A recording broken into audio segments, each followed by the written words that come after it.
దేవుని పావన నామమును తించుమా. నాయంతరంగము లో వసించును సమస్తమా. ఆ కారణముచే దేవ సంస్తుతి చేయవే మనసా. శ్రీమంతుడగు యెహోవ సంస్తుతి చేయవే మనసా. శ్రీమంతుడగు యెహోవ సంస్తుతి చేయవే మనసా. అందరికీ వందనాలు. అందరికీ వందనాలు. ముఖ్యంగా పాట పాడిన సోదరి రజనిని బట్టి దేవునికి వందనాలు. దేవ సంస్కృతి చేయుమా అని చక్కని పాట, పురాతనమైన పాట, అందరికీ తెలిసిన పాటయే. ఎందుకంటే దేవుడు చేసిన మేలను బట్టి దేవుని సంస్కృతి చేయాలని, స్తుతి చేయాలని మనం పాట ద్వారా మనం విన్నాం. ముఖ్యంగా ఆయన మన పాపమును మనకు దూరంగా చేసి ఉన్నాడు, క్షమించాడు, తన రక్తం ఇచ్చి మనం రక్షించుకున్నాడు. మన పాపమును తూర్పు పడమలకు ఎంత ఎడమో అంత ఎడమ చేసి ఉన్నాడు కనుక ఆ ప్రభుని స్తుతించాలి. అదే సమయంలో పాత సంవత్సరంలో ఎన్నో మేలు దేవుడు మనకు చేశాడు. 2024లో అనేక సార్లు చావుగోతు నుండి దేవుడు మనం విడిపించాడు. కాలు చేతులు జారి పడకుండా మనం కాపాడాడు. అనేక అపాయములు, ఆకస్మికమైన అపాయములు, అనేక రకమైన బాధలు, శోకములు, దుఃఖములు, నిట్టూర్పులు, రకరకాల శోధన నుండి దేవుడు మనం కాపాడాడు. అందుకే దేవునికి మనం స్తుతింపబద్ధులమై ఉన్నాము. 105వ కీర్తనలో మనం చదువుకున్న 103వ కీర్తనలో ఎస్పెషల్లీ మనం చదువుకుంటాం. నా ప్రాణమా, నా అంతరంగున్న సమస్తమా ఆయన పరిశుద్ధ నామమును సన్నతించుము. ఆయన చేసిన మేలుల్లో దేనిని మరువకుము. ఆయన చేసిన మేలులన్నిటిని బట్టి 4-5 స్టాంజర్స్ మాత్రమే తను పాడింది, కానీ ఎన్ని మేలులు దేవుడు మనకు చేశాడు. మరి అటువంటి గొప్ప మేలును బట్టి మనం దేవుని స్తుతింపబద్ధులమై ఉన్నాము. ఇప్పుడు సంవత్సరంలో మొదటి మంగళవారం, ఈ నూతన సంవత్సరంలో మనము దేవుని వాక్యమును ధ్యానం చేసుకుంటున్నాం కనుక మొట్టమొదట ఈరోజు మన అంశం ఏంటంటే, ఈ 2025 ఎటువంటి సంవత్సరంగా ఉండాలని కోరుకుంటున్నాం. ఎన్నో సంవత్సరాలు మన జీవితంలో దాటిపోయాయి, ఎన్నో చూసాం మనం. కానీ ఈ సంవత్సరం ఎలాంటి సంవత్సరంగా మనకు పరిణమించాలి, ఎలాంటి సంవత్సరంగా మనకు అవ్వాలని మనం కోరుకుంటున్నాము అనే విషయాన్ని మనము ధ్యానం చేసుకున్నాం. ఇప్పుడు కీర్తనలో 77వ అధ్యాయం మనం చూసుకున్నాం. 77:5 చదువుకున్నాం. మీ దగ్గర ఉన్న బైబిల్ అందరూ మీరు తీయాలని మనం చేస్తున్నాం. ఒక్కొక్కరు ఒక వచనం మనం చదువుకోవచ్చు. 77వ కీర్తన 5వ వచనం. అందరు తీసుకున్నారండి బైబిల్స్? తీసుకున్నారా? నూతన సంవత్సర శుభాకాంక్షలు మీకు తెలియజేస్తున్నాను. ప్రతి ఒక్కరు బైబిల్ని ఓపెన్ చేసి బరియా సంఘస్థుల్లాగా మంచి నిష్ణాతులు అవ్వాలి. లేఖనాలను మరి తరచి మనము చదువుకోవాల్సిందిగా ఉంది. 5వ వచనం 77:5 ఎవరైనా చదువుతారా గట్టిగా? తొల్లిటి దినములను పూర్వకాల సంవత్సరములను నేను మనస్సునకు తెచ్చుకొందును. నేను పాడిన పాట రాత్రి యందు జ్ఞాపకము చేసుకొందును, హృదయమున ధ్యానించుకొందును. దేవా, నా ఆత్మ తొల్లిటి దినములను పూర్వకాల సంవత్సరములను కరుణా వాత్సల్య సంపూర్ణుడమైన మా ప్రియ పరలోక తండ్రి, ఆది మధ్యాంతరం లేని దేవా, అత్యున్నతమైన సింహాసనం మందు ఆధిపత్యం అధికారం కలిగి సమీపింపరాని తేజస్సులో మహిళలో నీకు ప్రభా సాటి లేని వాడవుగా, రాజుల రాజువుగా, ప్రభుల ప్రభువుగా, పరమ ప్రభువుగాను తండ్రి దేవా, ఈ లోకంలో మా పట్ల మీరు చేయుచున్న ప్రతి ఉపకారమును జ్ఞాపకం చేసుకుని స్తుతించుటకు మీరు కారణభూతులై ఉండగా, మొట్టమొదట మా కొరకు మీరు చేసిన రక్షణ కార్యమును బట్టి మిమ్మల్ని స్తుతించుటకు, తలవించినప్పుడల్లా మిమ్మల్ని ఆరాధించుటకు మాకు ఇచ్చిన ధన్యకరమైన ఈ యొక్క నూతన దిన ప్రవేశంలో మమ్మల్ని ఉంచినందుకు మీకు స్తోత్రం. నిజంగా మేము నిన్నటి వారమే నాస్కారంలో ఊపిరి కలిగిన మమ్మను మీరు లక్ష్య పెట్టుకు దేవానని ఏ కారణం లేదు నిష్కారణముగా భక్తిహీనమైన మమ్మను నీతిమంతులుగా తీర్చడానికి మీకు ఇష్టమైంది. అది దానికి మీ ప్రేమయే ముమ్మాటికి కారణం ప్రభా. అటు మీ శాశ్వతమైన ప్రేమకై మీకు వందములు స్తోత్రం చెల్లిస్తున్నాం. అనుదినము మీ కృప మమ్మల్ని వెంబడిస్తుంది. నూతనమైన వాత్సల్య చేత మనం కరుణించారు.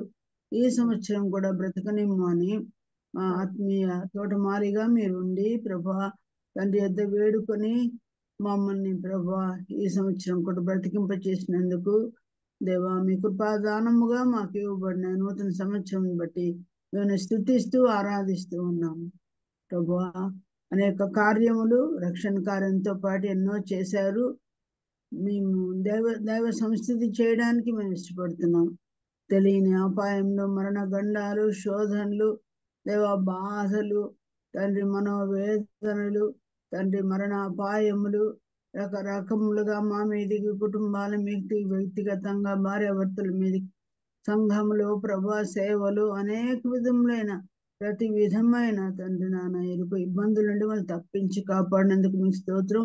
మేము చదువుకున్న రీతిగా వాటిలో మీ ఉపకారంలో దేన్ని మరొక మిమ్మల్ని స్తుతించాలని ఇష్టపడుతున్నాం, స్తుతిస్తూ ఉన్నాము. ఇంకా స్తుతించుటకు కృప చూపించండి. ఈ మొట్టమొదటి మంగళవారం మేము చేరివచ్చి ఉన్నాము.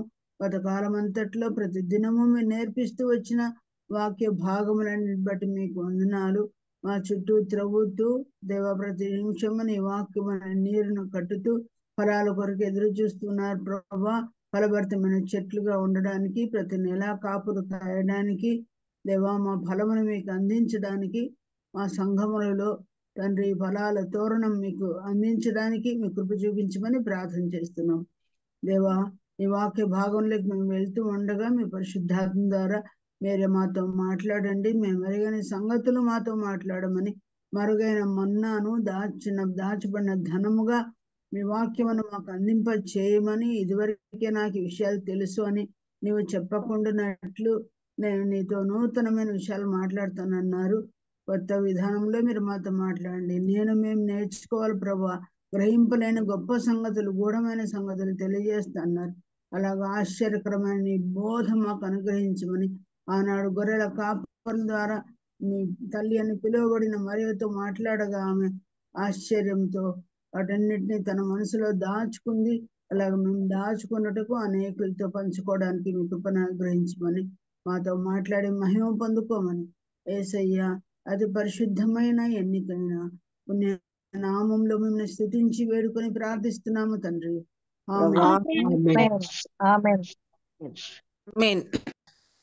దేవునికి స్తోత్రాలు. మీ అందరికి కూడా మరోసారి వందనాలమ్మా. మరి ఈ సమయంలో 77వ కీర్తన మనం చదువుకున్నాము. 5వ వచనంలో ఏమని వ్రాయబడిందంటే తొలిటి దినములను. తొలిటి దినములు అంటే మొట్టమొదటి సంవత్సరం, ప్రభువుని నమ్ముకున్న మొట్టమొదటి సంవత్సరాలు, లేకపోతే మనం పుట్టిన ఆ పూర్వకాలపు సంవత్సరాలలో దేవుడు మనకు దేహరీతిగా ఎన్నో మేలు చేశాడు, ఆత్మరీతిగా ఎన్నో చేశాడు, మానసికమైన రీతిగా ఎన్నో చేశాడు, ఆర్థిక విషయాల్లో ఎన్నో మేలు చేశాడు, కుటుంబ పరంగా కూడా ఎన్నో మేలు చేశాడు. అపాయకరమైన సిచ్యుయేషన్స్ లో ఉన్నప్పుడు ఎన్నో రీతిలుగా దేవుడు మనల్ని కాపాడి సంరక్షించి ప్రాణప్రాప్తిని దేవుడు అనుగ్రహించి తన బద్ద నుండి మనల్ని కత్తిరించకుండా తన బద్దలో మనకు ఊపిరిని, ఆరోగ్యమునిచ్చి మమ్మల్ని కాపాడాడు. కనుక ఈ తొలిటి దినములు అనగా పూర్వకాలపు సంవత్సరములను భక్తుడంట నేను మనసునకు తెచ్చుకుందుని అంటున్నాడు. మరుపు అనేది మానవ సహజం, ఎవరైనా మర్చిపోతాం. చిన్న పిల్లలు కూడా మరుపు ఉంది కదా. వృద్ధాప్యం అంటే మరుపులే, ఏజ్ని బట్టి వచ్చింది అనుకుంటా. కొన్నిసార్లు దేవుని చేత అనేకమైన మేలు పొందుతున్నాము, కొద్దిమందికి గుర్తుంటున్నాయి, కానీ అన్నీ గుర్తుండవు మనకు. వాటన్నిటిని నేను మనసునకు తెచ్చుకుంటాను అన్నాడు. పైగా అంత మాత్రమే కాకుండా 11వ వచనం చూడండి, 77:11 యెహోవా చేసిన కార్యములను, పూర్వపు జరిగిన నీ ఆశ్చర్య కార్యమును నేను మనసునకు తెచ్చుకున్నాను. ఆశ్చర్యకార్యాలు ఎన్నో చేశాడు దేవుడు మనకు, అద్భుతాలు ఎన్నో చేశాడు, భీకర కార్యములు ఎన్నో చేశాడు, బలవత్కార్యములు ఎన్నో దేవుడు మా కుటుంబ జీవితంలో, వ్యక్తిగత జీవితంలో చేశాడు. వాటన్నిటినీ మనసుకు తెచ్చుకోవాలంట. కనుక డిసెంబర్ 31 చాలా మంది దేవుడు చేసిన మేళ్ళను జ్ఞాపకం చేసుకొని ఉంటారు. ఒకవేళ ఇంకా చేసుకోలేదా, ఆ తొలిటి దినాల్లో దేవుడు నీకు చేసిన సహాయం మరి ఒకవేళ ఎన్నో ఉన్నాయి. వాటిని చాలా మంచిది ఏంటంటే వాటిని మన డైరీలో రాసి పెట్టుకుంటే మంచిది. డేట్ వేసి, సంవత్సరం వేసి, నెల వేసి, దేవుడు ఆ వారం పేరేంటో మనం రాసుకొని మర్చిపోతాం కనుక వాటన్నిటిని మనం రాసుకుంటేనే అప్పుడప్పుడు చదువుకోవడానికి, దేవుని స్తుతి చెల్లించడానికి అవకాశం ఉంటుంది. అందుకే 78వ కీర్తన పక్కనే ఉంది కదా, 78వ కీర్తన 4వ వచనం ఎవరైనా చదువుతారా? దేవుడు ఇంకా ఏం యెహోవా స్తోత్రాలు స్తోత్రార్హ క్రియలను, ఆయన బలమును, ఆయన చేసిన ఆశ్చర్య కార్యములను దాచకుండా వారిని వారి పిల్లలకు మేము చెప్పేదము. చదవండి 5 రాగల తలములలో పుట్టబో పిల్లలు దాన్ని ఎరుగునట్లు, వారు లేచి తమ పిల్లలకు దానిని వివరించినట్లు, వీరును దేవుని యందు నిరీక్షణ గలవారై దేవుని క్రియలను మరొకయుండి యథార్థ హృదయులు కాక దేవుని విషయమై స్థిర మనస్సు లేని వారై తమ పితరుల వలె తిరగబడతాయి. దేవుడు మనకు చేసిన దేవుడు మనకు చేసిన ఈ స్తోత్రార్హ క్రియలు, ఆశ్చర్య క్రియలు, రక్షణ కార్యం మొదలుకొని ప్రతి కార్యం దేవుడు చేసిన విషయాలు మనం మనసుకు తెచ్చుకోవాలి. మన పిల్లలకు దాచకుండా వాటిని చెప్పాలంట. ఈ పని చేసామా, మనకు మనమే దేవునికి స్తోత్రం చెల్లించామనే తృప్తి మాత్రం పడుతున్నాం మేము. కానీ గతంలో దేవుడు మాకు చేసిన మేళ్ళు, మనకు చేసిన మేళ్ళు ఇవని పిల్లలతో మనం ముచ్చరించాలని దేవుడు చెప్తున్నాడు. అలాగ చేస్తే వారు కూడా, ఆ పిల్లలు వాటిని తెలుసుకొని తమ పిల్లలకు అనగా సెకండ్ జనరేషన్కి వాళ్ళు చెప్పుకుంటారట. మనము ఫస్ట్ జనరేషన్ పిల్లలకు మనం చెప్తే వాళ్ళ జనరేషన్ మన నుంచి అనుకుంటే థర్డ్ జనరేషన్ అవుతారు. ఇలాగ మనం మన పిల్లలకు, ఆ పిల్లలు మళ్ళీ వాళ్ళ పిల్లలకు ఈ సంగతులు తెలియజేస్తారంట. 8వ వచనం చూడండి, అదే అధ్యాయంలోనే ఏమవుతుంది. 8 ఆయన యాకోబు సంతతికి శాసనములను నియమించెను, ఇశ్రాయేలు సంతతికి ధర్మశాస్త్రమును అనుగ్రహించెను. మన పితరులు తమ పుత్రులకు దాన్ని తెలుపవలెనని ఆజ్ఞాపించెను. ఇది ఒక ఆజ్ఞ. మన పితరులు మనము తమ పుత్రులకు ధర్మశాస్త్రం ఇచ్చాడంట. మనకు చేసిన ఉపకారములన్నింటి గురించి వాళ్ళతో చెప్పడం కాకుండా దేవుని వాక్యం, వారికైతే ధర్మశాస్త్రం, మనకైతే 66 గ్రంథాలు ఇచ్చాడు. ఈ 66 గ్రంథాలను కూడా మన పుత్రులకు, మన పుత్రికలకు మనం తెలపాలని. ఇదేదో మామూలుగా ఒక మాట చెప్పడం కాదు, కానీ ఇది ఆజ్ఞ అంట. ప్రియులారా, ఈ ఆజ్ఞను మనం పఠించుకుంటున్నామా? తండ్రులే కదా పిల్లలకు ఆస్తి సమకూర్చవలసింది అన్నట్టుగా ఈ లోక సంబంధమైన ఆస్తుల సంపాదనలోనే తనమునకలైపోయామా?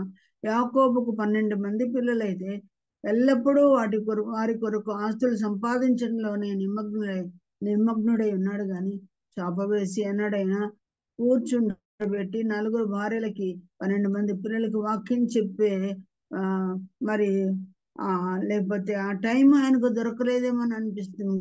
కానీ దేవుడు ఇది ఆజ్ఞని చెప్తున్నాడు. అబ్రాహాము తన పిల్లలకు చెప్పాడంట. అలాగే మనము కూడా మన పిల్లలకు మనం చెప్పాలి, నీతి న్యాయములు చెప్పాలని దేవుడు ఆజ్ఞాపిస్తున్నాడు. ఈ జనాల పిల్లలకి బోలెడంత హోంవర్క్ ఇస్తున్నారు. అది చేసుకోవడానికి పిల్లలకి 11 అవుతా ఉంది, చిన్న పిల్లలు. కొన్నిసార్లు ఏంటా ఈ స్వర్గానికి రాని ఈ పుస్తకాలకి ఇంత సమయం అయిపోయింది, ఎప్పుడు చెప్పాలి అబ్బా పిల్లలకని కొన్నిసార్లు బాధని అనిపిస్తుంది. కానీ ఇది దేవుని ఆజ్ఞ అంట. ఎందుకంటే మనకు చేసిన మేళ్ళు, మనకి ఇచ్చిన ధర్మశాస్త్రం వారికి మనం చెప్పాలి. అందుకని యెషయా గ్రంథంలో 38వ అధ్యాయంలో 19వ వచనం తీసి చదువుదాం. యెషయా గ్రంథం 38వ అధ్యాయము 19వ వచనం తీసిన వాళ్ళు ఎవరైనా చదవండి. సజీవులే కదా నిన్ను స్తుతించుదురు. ఈ దినమున సజీవుడినై నిన్ను స్తుతించుచున్నాను. తండ్రులు కుమారులకు నీ సత్యమును తెలియజేతురు. యెహోవా నన్ను రక్షించువాడు. తండ్రులే పిల్లలకి ఏం తెలియజేయాలంట? సత్యమును తెలియజేయాలి. ఏంటి సత్యం అంటే? నీ వాక్యమే సత్యము అని దేవుడు చెప్పాడు కనుక తండ్రులే పిల్లలకు ఈ యొక్క వాక్య సత్యమును బోధించవలసిన వారంగా ఉన్నాం. ఈ బాధ్యత, ఈ ఆజ్ఞ దేవుడు మనకి ఇచ్చాడు కనుక ఈ తొలిటి సంవత్సరములన్నిటిలో దేవుడు మనకు చేసిన ఆ యొక్క మేలులన్నిటిని బట్టి మన పిల్లలకి చెప్పాలి, వాక్యం కూడా నేర్పించాలి. ద్వితీయోపదేశకాండం 6:6 మనకందరికీ కంఠస్థమే. దేవుడు ఏం చెప్పాడు?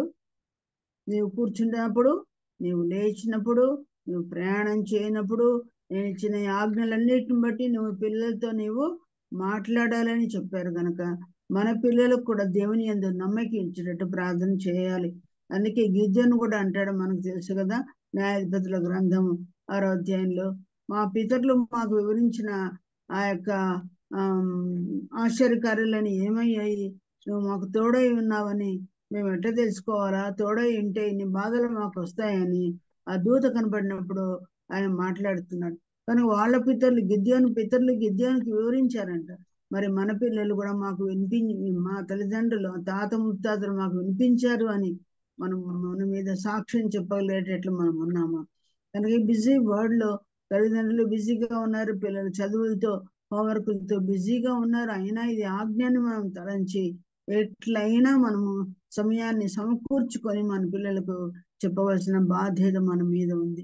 ప్రియులారా, అంత మాత్రమే కాకుండా ఈ తొలిటి సంవత్సరాలు, పూర్వపు సంవత్సరాల గురించి దేవుడు మనకి ఇచ్చిన ఆజ్ఞ మనం వారికి చెప్పాలి. మనం స్తుతించి ఊరుకుండకూడదు. కనుక మరి ఒకవేళ ఇంకా ఎవరైనా మనం చెప్పలేదేమో, మన కుటుంబానికి దేవుడు చేసిన మేళ్ళు వాటన్నిటినీ మన పిల్లలతో మనం వివరించాలి. ఇది నంబర్ 1, మొదటి అంశం. దేవుడు మనకు చేసిన మేలు మన పిల్లలకు చెప్పామా లేదా ఆ విషయాన్ని గమనిద్దాము. వాళ్ళకు ఒకవేళ ఇంతకుముందు చెప్పకపోతే ఇంకా మనము చెప్దాం. రెండవ పాయింట్ ఈరోజు నేను మాట్లాడాలనుకుని దేవుడు నాకు ఇచ్చిన వర్తమానంలో ఏంటంటే, నిర్గమాకాండము 34వ అధ్యాయము 23వ వచనం. నిర్గమాకాండం 34:23.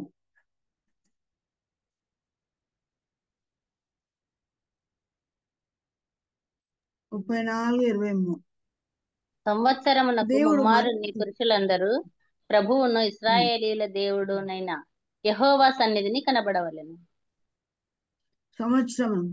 ప్రతి సంవత్సరమునకు ఇశ్రాయేలుకు దేవుడు ఇచ్చిన వాక్యం లేదా ఆజ్ఞ ఏంటంటే, సంవత్సరానికి ఎన్ని సార్లు వెళ్ళాలంట పురుషులు దేవుని సన్నిధికి. అంటే ఆ దినాల్లో ముందు షిలోహులో దేవుని సన్నిధి ఉండేది. ఆ తర్వాత సొలొమోను మందిరం కట్టిన తర్వాత ఎక్కడికి వెళ్ళాలి వాళ్ళు? షిలో కాదు, ఇప్పుడు యెరూషలేమునకు వెళ్ళాలి. ఎన్నిసార్లు వెళ్ళాలి పురుషులు? 3. ముమ్మారు. మరి ముమ్మారు 6 వెళ్ళేవాళ్ళు. అలాగే యేసు ప్రభు కూడా తన తల్లిదండ్రులతో కూడా 12 ఏళ్ల ప్రాయం అక్కడికి వెళ్ళాడని మనం చూస్తున్నాం. మరి ఈనాడు మనము దేవుని సన్నిధికి ఈ సంవత్సరాలు దేవుడు మనకు అనుగ్రహించి ఉండగా ఎన్నిసార్లు వెళ్ళాలి అనేది నాకు ఆలోచన కలిగిందను. నీ దేవుని సన్నిధిని కనబట్టుకు నువ్వు సిద్ధపడుమా అని ఏ గ్రంథంలో ఉంది చెప్పండి? నీ దేవుని సన్నిధిని కనబట్టుకు. ఆమోసేనండి, ఆమోస్ 4:12. తీద్దామా ఈ సమయంలో? ఆమోస్ 4:12 అండి, చూడండి.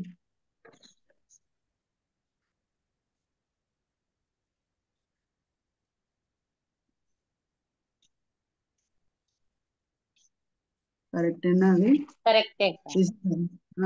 కాబట్టి ఇశ్రాయేలీయులారా, మీ ఎడల నేను ఇలాగుననే చేయుదును కనుక ఇశ్రాయేలీయులారా, మీ దేవుని సన్నిధిని కనబడుటకై సిద్ధపడుడి. నీ దేవుని సన్నిధిని కనబడుటకై మీరు సిద్ధపడుడి అని దేవుని వాక్యంలో రాసింది. వాళ్ళైతే 3 సార్లు. మరి మనము కొత్త నిబంధన సత్యంలో ఉన్న మనము ఎన్నిసార్లు కనబడాలి, ఎప్పుడెప్పుడు కనబడాలి మనం చూద్దాం. ఇప్పుడు కీర్తన గ్రంథంలో మీరు చూడండి, 84వ అధ్యాయము 7వ వచనం అనుకుంటాను. చూడండి, 84:7. వారు నానాటికి బలాభివృద్ధి నొందుచు ప్రయాణం చేదురు. వారిలో ప్రతివాడును సీయోనులో దేవుని సన్నిధిని కనపడను. నానాటికి వారిలో ప్రతివాడు సీయోనులో దేవుని సన్నిధి కనబడను. చాలు. వారిలో ప్రతివాడు అంటే పురుషులు మాత్రమేనండి? స్త్రీలు, పిల్లలు అందరూ మాత్రమేనా?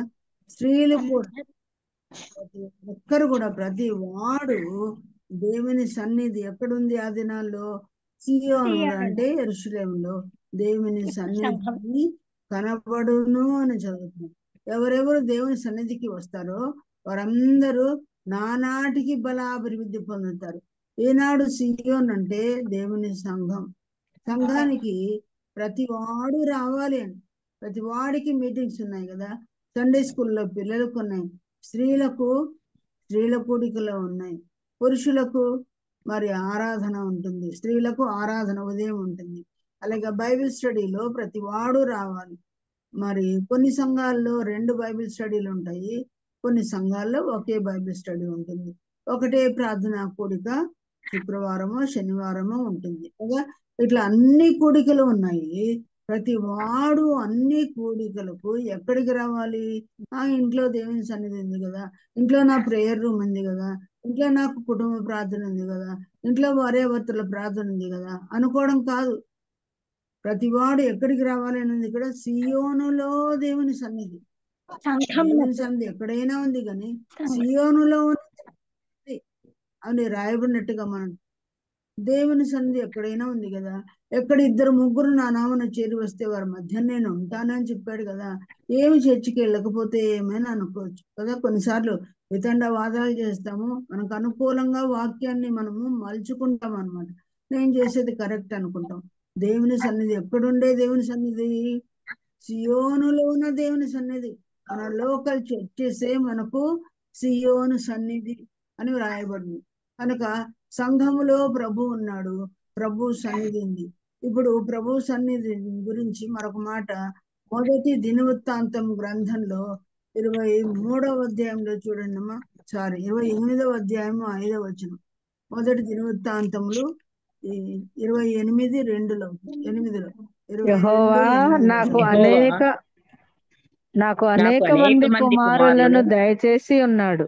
అయితే ఇశ్రాయేలీయులపైన యెహోవా రాజ్య సింహాసనం మీద కూర్చుండుటకు ఆయన నా కుమారులందరిలో సొలొమోనును కోరుకొని ఆయన నాతో ఇలాగు సెలవిచ్చెను, నేను నీ కుమారుడైన సొలొమోనును నాకు కుమారునిగా ఏర్పరచుకొని ఉన్నాను.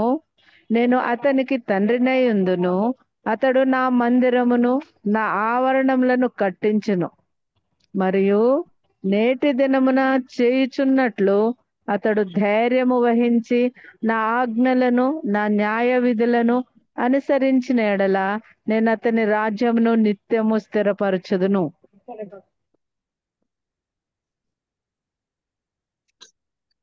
చదవాలండి.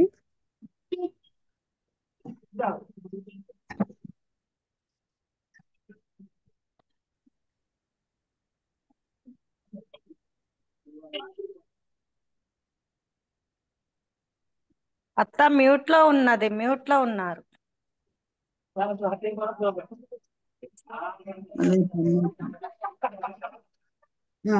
రెండవ వచనము మధ్య భాగం చదువుతున్నాను.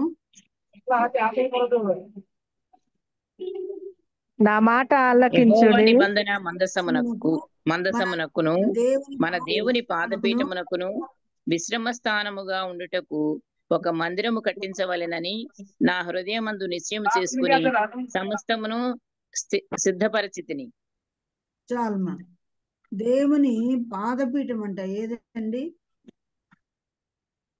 ఒక మందిరం కట్టించమని దేవుడు దావీదుతో చెప్పాడు. దావీదు కాదు, అతని కుమారుడు కట్టించినట్టు చూస్తున్నాం. అదేంటంట?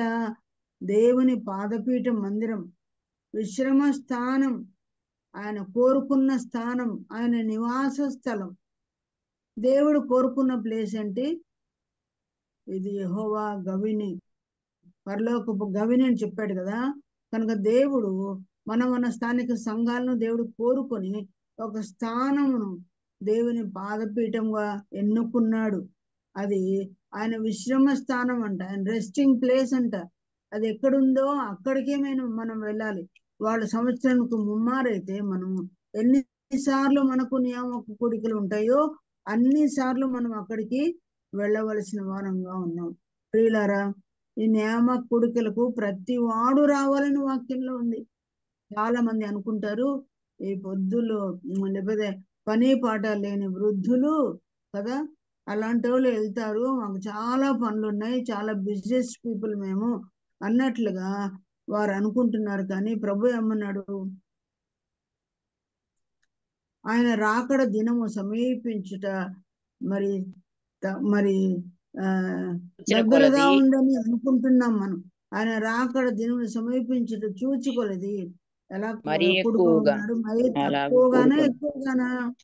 ఎక్కువగా మరి ఎక్కువగా కూడుకోవాలని దేని వాక్యం చెప్తుంది కనుక అసలు వాటికే మనం కట్ చేస్తే దేవుడు ఎక్కువగా కూడుకోండి అని చెప్తుంది. దానిలో అర్థం లేదా ప్రియులారా?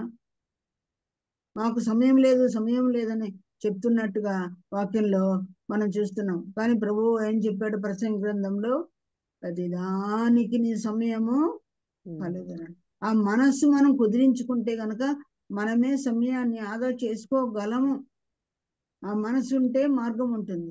కనుక ప్రియులారా, మనలో ఎంతమంది వస్తున్నాం? ప్రతివాడు ఆయనకు సన్నిధికి, విశ్రమ స్థానానికి, ఆయన రెస్టింగ్ ప్లేస్ కి మనం రావాలి అంటే మనం ఏం చేయాలి? ప్రతి వాడిలో నేను ఉన్నాను కదా, ఆ పిల్లలు ఉన్నారు కదా అని ప్రతిరోజు మనం ఆ దేవుని సన్నిధికి రావాల్సిన ఆవశ్యకత ఎంతో ఉంది. మనం కనుక ఆయన సన్నిధిలో ఏ కోరికను మనం పోగొట్టుకోవడానికి వీలు లేదు. కనుక అలాగే ఇశ్రాయేలు కూడా కొన్నిసార్లు వాళ్ళు రాకుండా పోయారు. ఆ మాట విలాప వాక్యంలో మనం చదువుకుందాం. 1వ అధ్యాయంలోనే చూడండి, ఇశ్రాయేలు దేవుడు వారికి ఇచ్చిన కట్టడలన్నిటినీ వారు విస్మరించినట్లుగా మనం చూస్తున్నాం. అందుకే విలాప వాక్యముల గ్రంథంలో ఎవరు రాసింది విలాప వాక్యములు? ఎవరు రాశారండి? ఇర్మియానే శోక ప్రవక్త. ఆయన రాసి 1వ అధ్యాయం 6వ వచనంలో చదువుతారండి. సియోను కుమారి సౌందర్యమంతయు తొలగిపోయెను, దాని అధిపతులు మేతలేని దుక్కుల వలె. 4 చదువుతారా? నియామక కూటములకు సియోను మార్గములు నియామక కూటములకు ఎవరునూ రారు, ప్రలాపించుచున్నవి. పట్టణపు గుమ్మములన్నీ పాడైపోయాను, యాజకులు నిట్టూర్చుచున్నారు, దాని కన్యకులు దుఃఖాక్రాంతులైరి. చాలు అన్న చోట ఆపేద్దాం. నియామక కూటకులు ఎవరు రారంట? ఎవరు రారండి. మీ సంఘాల్లో కూడా అట్లే ఉందా? ఎవరు రాని రాకపోని నీవు రావా? ఎవ్వరూ రారంట. బంద్, తాళం వేసుకోవాలి చర్చిలకి. దేవుడేమో ప్రజెంట్ అయి ఉంటాడు.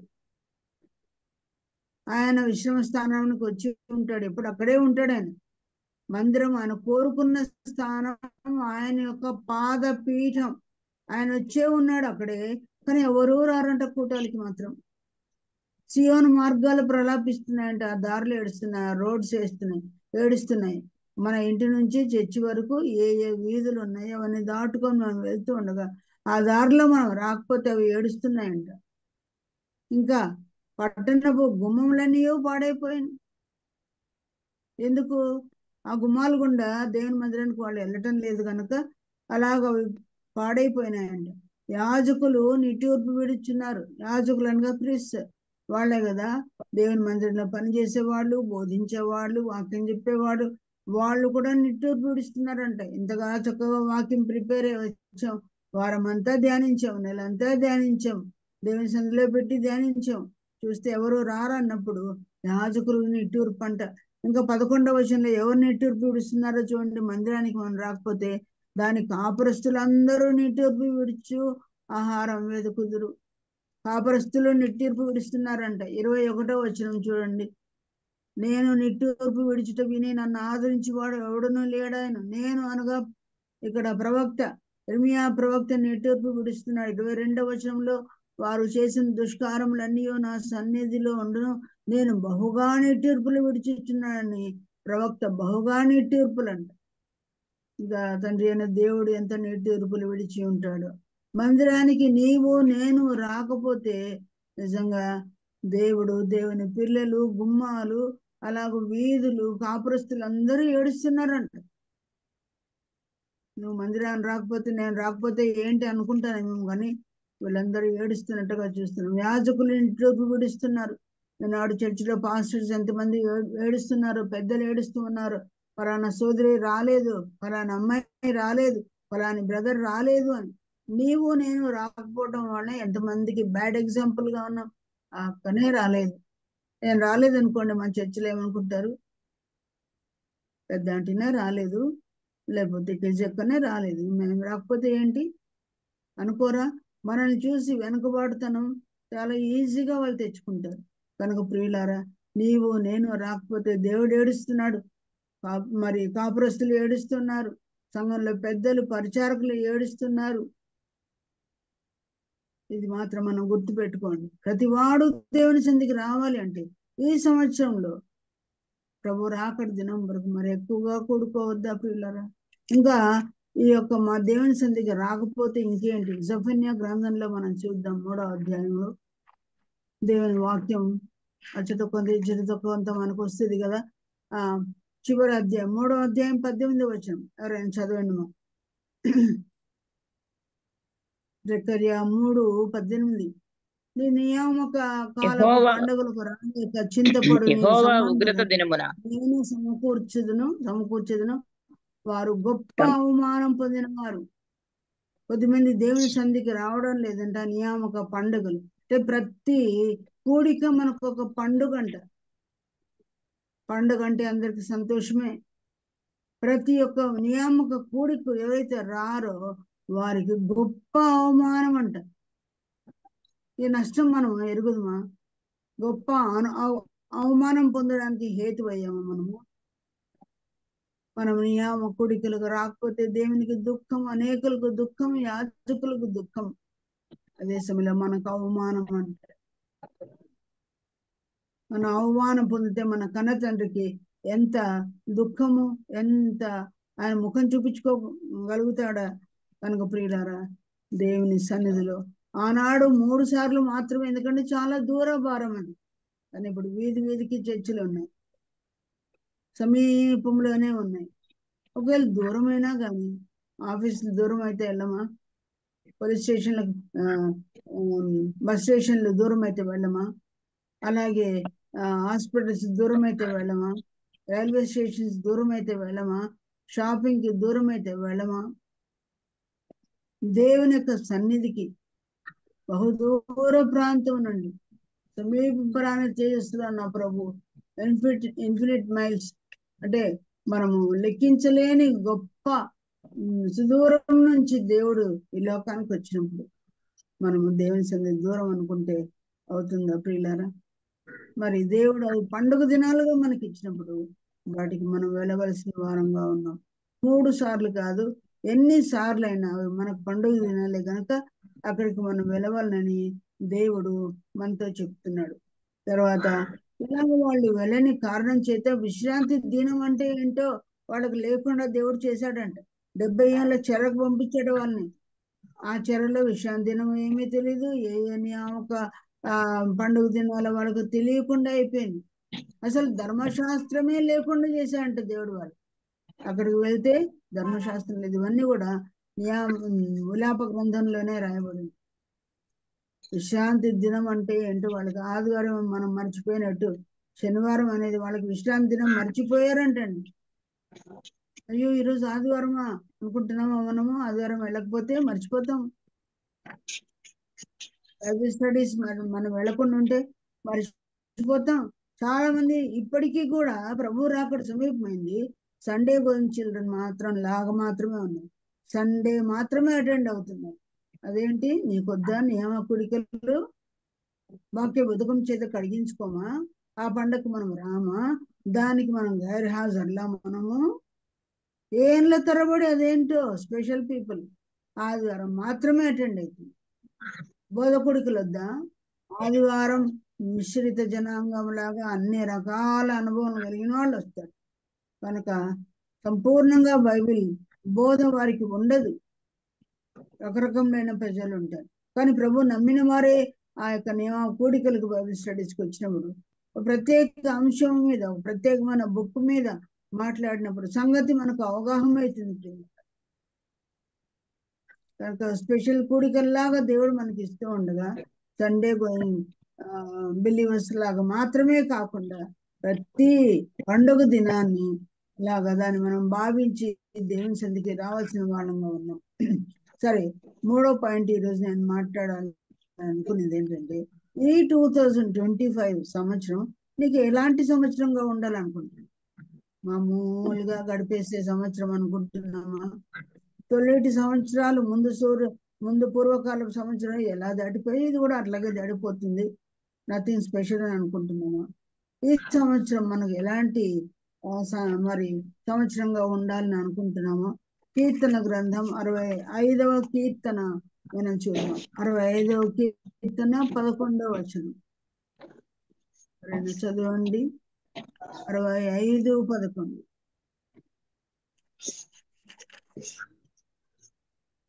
యెహోవా సంవత్సరములో సంవత్సరంలో నీ దయా కిరీటమును ధరింపచేసి ఉన్నావు. నీ జాడలు సారము వెదజల్లుచున్నవి. చాలు. ఇక్కడ ఏ కిరీటం అంట? ఈ సంవత్సరం ఎలాంటి దయా కిరీటం అంట? దయా కిరీటం. సంవత్సరానికి దేవుడు దయా కిరీటం పెట్టాలని మీరు ఇష్టపడుతున్నారా? ఈ సంవత్సరం చూడకనే చాలా మంది 2024లోనే చనిపోయారు. 2025 వచ్చిన రోజే చనిపోయినారు, కొద్దిమంది ఉన్నారు, దేవునికి వెళ్ళిపోయారు. మా అసెంబ్లీలో సోదరి దీవెనమ్మ చనిపోయింది. అనంతపురం వాళ్ళు దీవెనమ్మ చనిపోయింది. ఆమెకి ఈ సంవత్సరం దేవుడు ఇవ్వలేదు. ఆ రోజే పుట్టింది, ఆ రోజే చనిపోయింది, దేవుని దగ్గరికి వెళ్ళిపోయింది. కానీ నన్ను దేవుడు బదులుండి కత్తిరించకుండా మనకు ఈ సంవత్సరాన్ని ఇచ్చాడు. ఈ సంవత్సరం ఎలాంటి సంవత్సరం? దేవుని సన్నిధిలో కనబడే సంవత్సరమేనా? నిత్యము కనబడడానికి ఇస్తున్నాడా? ఆదివారం మాత్రమే పోయిరామా అని చెప్పి దేవుడు చెప్పాడా? ఈ సంవత్సరం అంతా కూడా నియామకుడికులకు వచ్చే సంవత్సరంగా ఉండాలి. రెండవది, దయా కిరీటం పొందిన సంవత్సరంగా ఉండాలని మీరు ఇష్టపడుతున్నారా?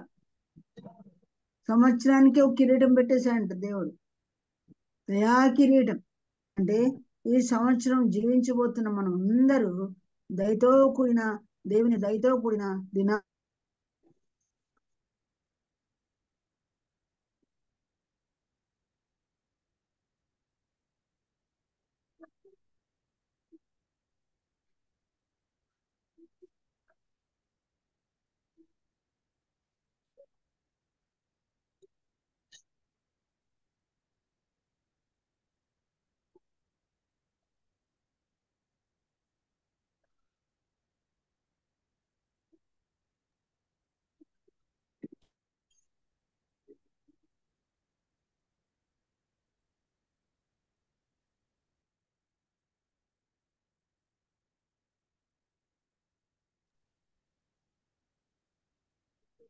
హలో, వినిపిస్తుందండి మీకు?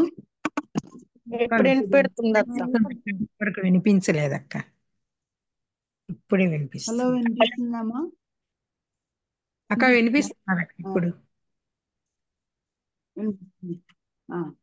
ఇంటరప్షన్ వస్తా ఉంది అప్పుడప్పుడు, ఎందుకో ఈరోజు. కనుక 65వ కీర్తనలో దేవుడు ఈ సంవత్సరాన్ని నీకు దయా కిరీటంగా ఉంచాలంటే మనం ఏం చేయాలి? కీర్తన గ్రంథంలోనే మనం చూస్తే దేవుడు మనకు ఒక వచనం మనకు బాగా తెలిసింది.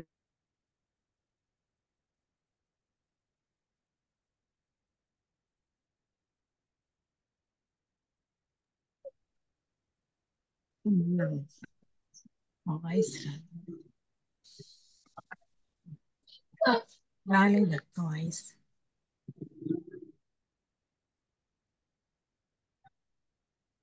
వాయిస్ వినిపించట్లేదు అక్క. వినిపించట్లేదు.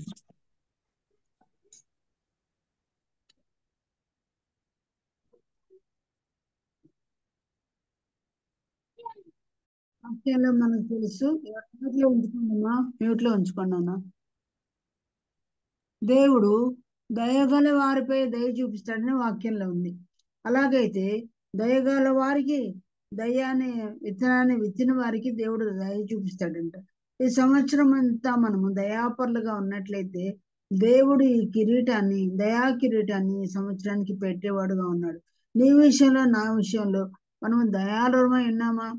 శుద్ధ హృదయుడు ఆయన దయాళుడై ఉన్నాడని మనం చదువుతాం. శుద్ధ హృదయంతో మనం ఉంటే, దయతో మనం ఉంటే, ఈ యొక్క దయా కిరీటాన్ని ఈ సంవత్సరమున మనకు ధరింప చేసేవాడుగా ఉన్నాడని వాక్యానుసారంగా మనకు అర్థమవుతుంది. ఇది దయా కిరీటమును గురించి మనము చదువుకుంటూ ఉండగా ఎన్నో దీవెనల కింద వ్రాయబడినాయి. ఏమిటా దీవెనలు చూడండి. ఈ సంవత్సరంలో 365 దినాల్లో నీ జాడలు సారం వెదజల్లుచున్నవని దేవుడు చెప్తున్నాడు. జాడలు అంటే అడుగు జాడలు మనం చెప్పుకోవచ్చు. మనం ఎక్కడెక్కడైతే అడుగు పెడతామో ఈ అడుగు జాడలన్నీ కూడా సారము కలిగినవిగా దేవుడు చేస్తాడంట. దయగల వారికి దయ చూపిస్తాడు. శుద్ధ హృదయులైన దయాళుడై ఉంటాడు. ఈ సంవత్సరమున మనం పెట్టే అడుగులన్నీ కూడా అవి సారము కలిగి ఉంటాయని దేవుడు ఆశీర్వాదం ఇస్తున్నాడు. యోబు ఒకసారి అన్నాడు కదా, నేను పెట్టిన అడుగెల్లా ఎక్కడ పడినని చెప్పాడైనా,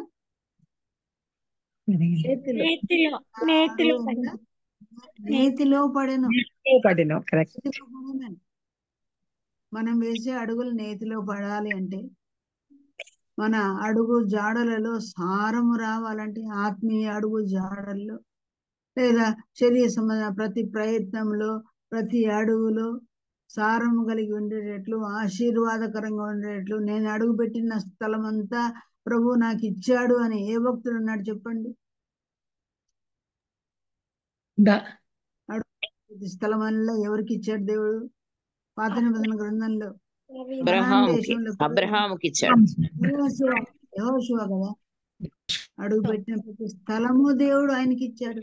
30 మంది రాజులను జయించాడు. 30 రాజ్యాలను జయించుకున్నాడు. ప్రియులరా, ఈ సంవత్సరం ప్రభు కొరకు నీవు పెట్టిన ప్రతి అడుగు, లేదా నీ సొంత ప్రయత్నాలు, నీ ఉద్యోగం ప్రయత్నంలో, నీ ఇంటి పనుల్లో, నీవు చేసే ప్రతి ప్రయత్నంలో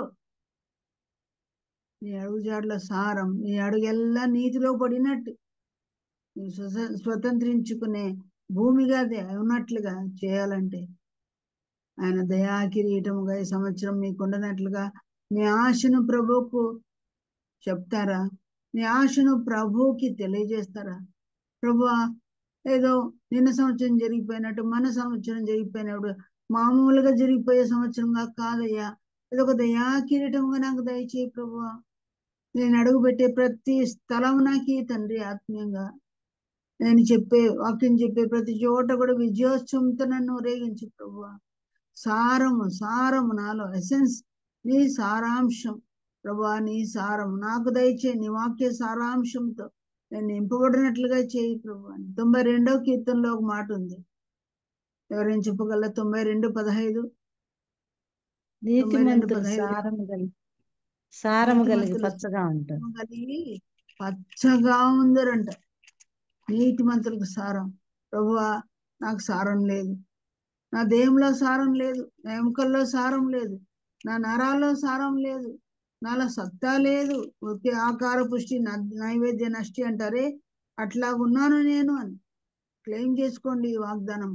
వారు ముసలితనమందు ఇంకనూ చిగురు పెట్టుచుందరు, సారము కలిగి పచ్చగా ఉంటారు.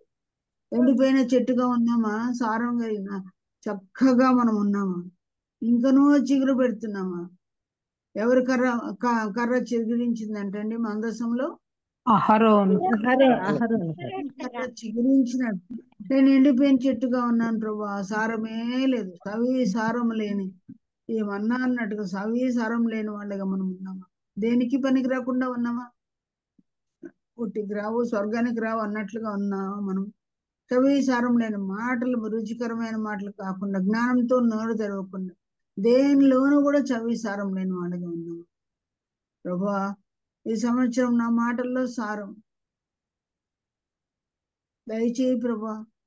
నా అడుగు జాడుల్లో సారము దయచేయి ప్రభువా. శక్తి కలిగిన పరిశుద్ధ లేఖనాలు మాట్లాడేట్టు చేయి ప్రభువా. జ్ఞానము కలిగి నా నోరు తెరిచే గుణవతి అయిన భారీగా ఉండేట్టు చేయి ప్రభువా. నాలో సారం లేదు తండ్రి అని మనం ప్రార్థన చేసుకుందామా? కనుక నీ జాడలు సారము వెదజల్లుచున్నవి అని దేవుడు చెప్పాడు. ఇంకో మాట, ఇవన్నీ మనకిచ్చిన వాగ్దానం 12వ వచనంలో అడవి బీడులు 65 అడవి బీడులు ఆరము చిలకరించుచున్నవి. అడవి ఏమైందంట? బీడులు. ఇంతకుముందు అడవి బీడులేమో, మీ భూములు బీడులేమో, మీ పొలాలు బీడులేమో, మీ చర్చిలు బీడులేమో, ఏ ఫలము పంట లేకుండా ఆత్మీయంగా శారీరకంగా ఉన్నామేమో. మీ అడవి బీడులు సారము చిలికించున్నవి. బీడు ఎప్పుడైతుందండి? సారం లేకపోతే భూమిలో బీడే అవుతుంది. ఏ విత్తనాలు పండవు, మొలకెత్తవు, ఫలించవు. ప్రభా, నిస్సారముగా ఉన్నామా నేను?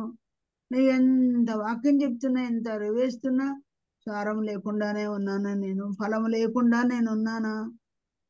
మన దేహము ఒక అడవి అయిపోయిందా? బీడు బారిన అడవిగా అయిపోయిందా? ఏ మంచి మన దేహంలో లేదా? నా దేహంలో ఏది మంచిది నివసించిందని నేను అనుకోవడం లేదన్నాడు ఎవరైనా భక్తుడు. నా దేహంలో ఉండి ఏది మంచిది రాదన్నాడు పౌలు. ఏది మంచిది లేదని నిస్సారమైన బ్రతుకుల్లో మనం ఉన్నాము. మంచిగా జీవించాలా, భక్తిగా ఉండాలని అనుకుంటున్నాను. నిన్న సంవత్సరం అట్లే అయిపోయింది ప్రభువా. ఇప్పుడు 3 నెలల ముచ్చటగా 3 రోజులు మాత్రమే బాగున్నా, నేను మళ్ళీ యథా మామూలే ఉన్నాను అనుకుంటున్నాను.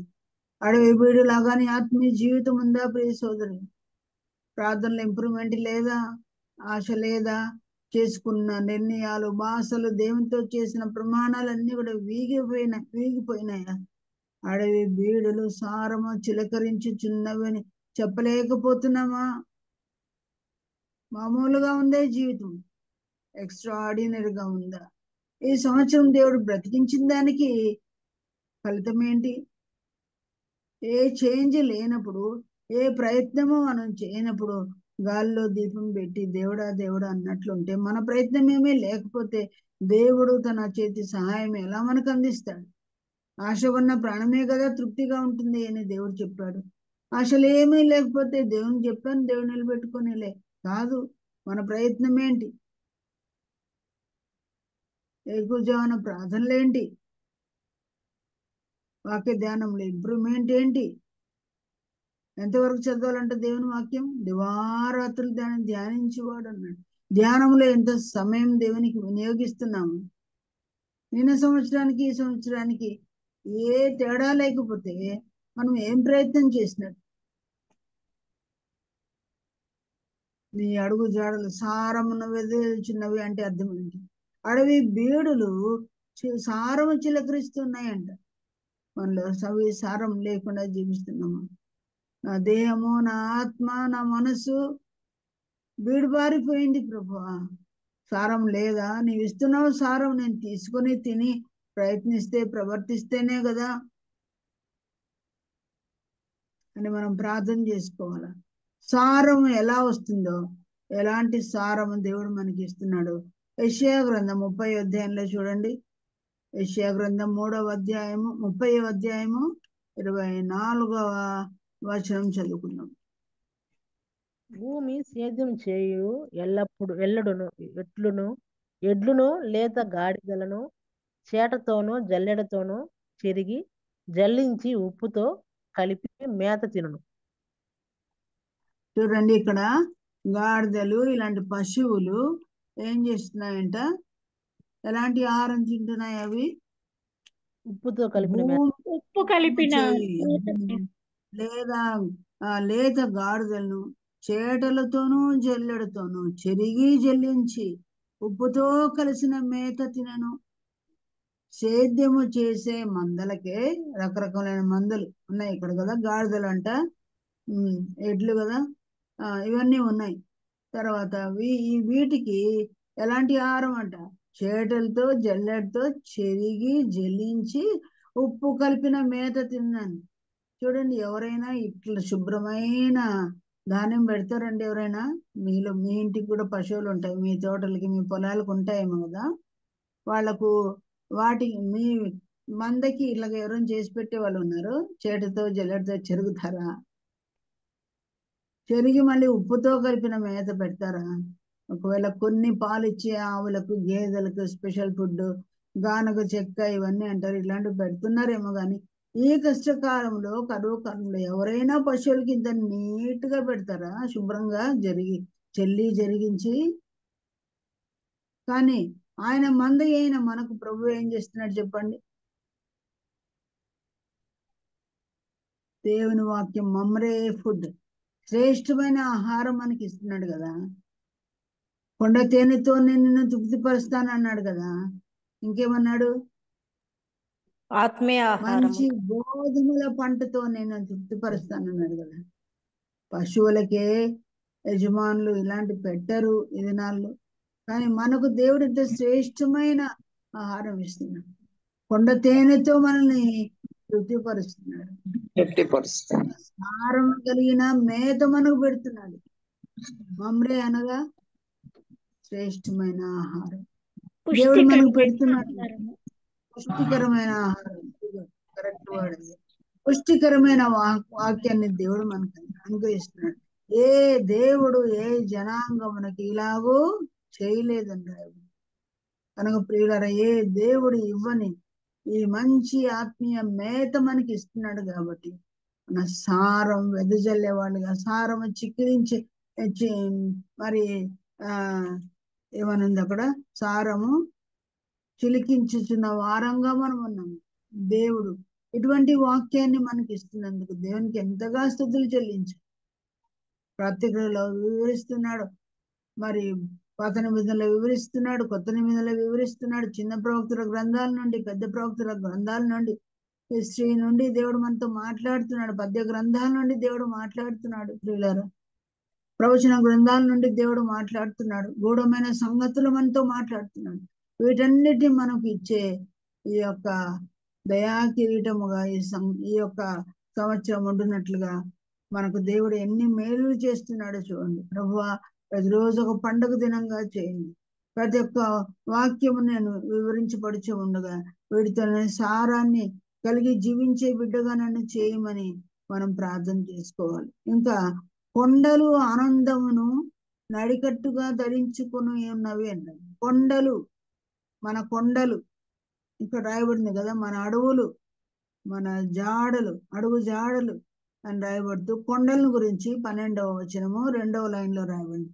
కొండలు ఆనందమును నడికట్టుగా ధరించు. కొండలకి ఎక్కడైనా నడికట్టు ఉంటుందా?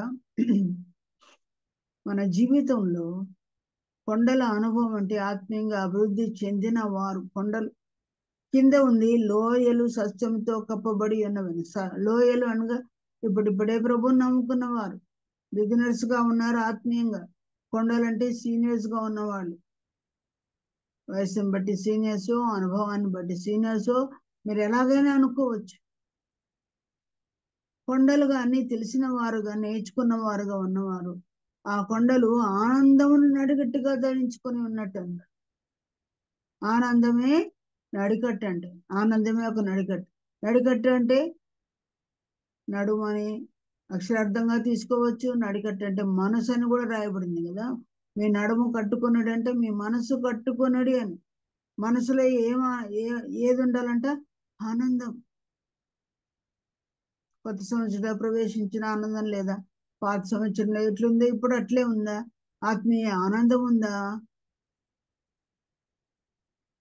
ఆనందం అనగా సంతోషం, ఇవన్నీ ఒకటే పదాలే కదా. మన జీవితంలో సంతోషం ఉందా? పెద్దవారికి సంతోషం ఉందా?